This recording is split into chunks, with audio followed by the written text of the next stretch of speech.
ही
खोरवा जो बदनसीब गोठाणो मोहम्मद उस्मान शेख है, जंहिंजा हिक वक्त 4 ॿारड़ा अखियुनि जे नूर का मारूम ऐं नाबीना आहिनि, जंहिंमें 20 साला सकीना, 12 साला कुर्बान, 10 साला मोहम्मद हसन ऐं 5 साला हुसैन शेख शामिल आहिनि।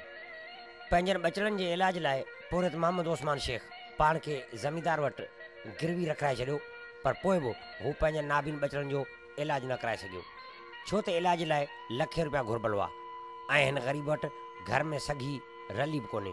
उन जे बावजूदि हिन कराची खां कोटली ताईं समूरनि डॉक्टरनि खे ॾेखारियो, पर उन्हनि समूरनि डॉक्टरनि हिन खां इलाज जे लाइ 8 लाख रुपया घुरिया, जेकी हिन ग़रीब वटि मौजूदु न हुआ। बस ॼमण खां वठी पहिरीं त सफ़ा पसोड़ा हुआ त सम्झ में ॻाल्हि कोन आई, ऐं वरी थोरा थोरा ख़ाशा थिया, ॾिसण वसण जहिड़ा थिया त पोइ असांखे ख़बर पई त नज़र खां मारूम नाबीनो आहे। ऐं पोइ इन जे लाइ ग़रीब माण्हू ढोढक घणी कईसीं, पर उहा नथी थी सघे।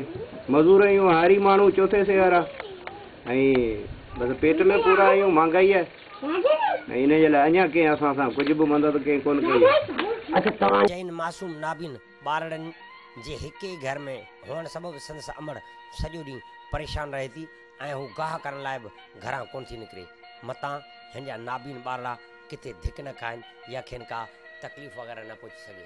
सॼो ॾींहुं चारई नाबीन भाइर ऐं हिकु भेण घर जे हिक ई खट ते वेही वक़्तु गुज़ारनि था ऐं पाण में हथ ऐं ज़बान जे इशारनि सां खिलबो करे पंहिंजे वक़्त खे गुज़ारींदा था रहनि, जंहिंजो वक़्तु केतिरी तकलीफ़ सां गुज़रे थो इन जी ख़बर सिर्फ़ु उन्हनि खे ऐं संदन वालदेन खे आहे। क़ौमी assembly speaker doctor Fahmida Mirza ऐं घरू वज़ीर डॉक्टर ज़ुल्फ़िकार मिर्ज़ा जे तक में हुअण जे बावजूदि कंहिं बि अवामी नुमाइंदे हिननि नाबीननि जी हेसि ताईं का बि सार संभार वग़ैरह न लधी आहे। एतिरी महांगाई वधी वई आहे जो माण्हू बचनि जो पेट गुज़ारणु मुश्किल आहे। उन जाइ ते जेकॾहिं 4 बच्चा नाबीन हुजनि त उन जो इलाज करणु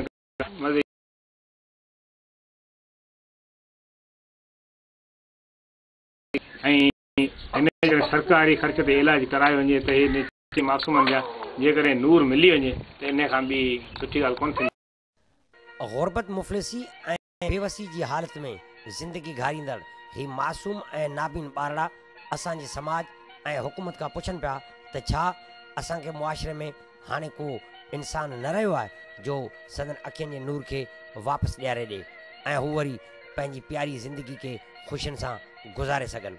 ही ॿार असांजी जमहूरी हुकूमत लाइ बि सवालिया निशान आहिनि त छा असांजी हुकूमत वटि हिननि जे इलाज लाइ कुझु कोन्हे, या हिननि जे मुक़दर में सदाईं अंधेरो ई अंधेरो रहंदो ऐं रोशनी ते हिननि जो को बि हक़ न आहे न रहंदो। कैमरामैन ख़ादिम हुसैन कोरेजी सां गॾु Abdul Rashid Soomro, Sindh TV news, Khorwah at Bulri Shah Karim.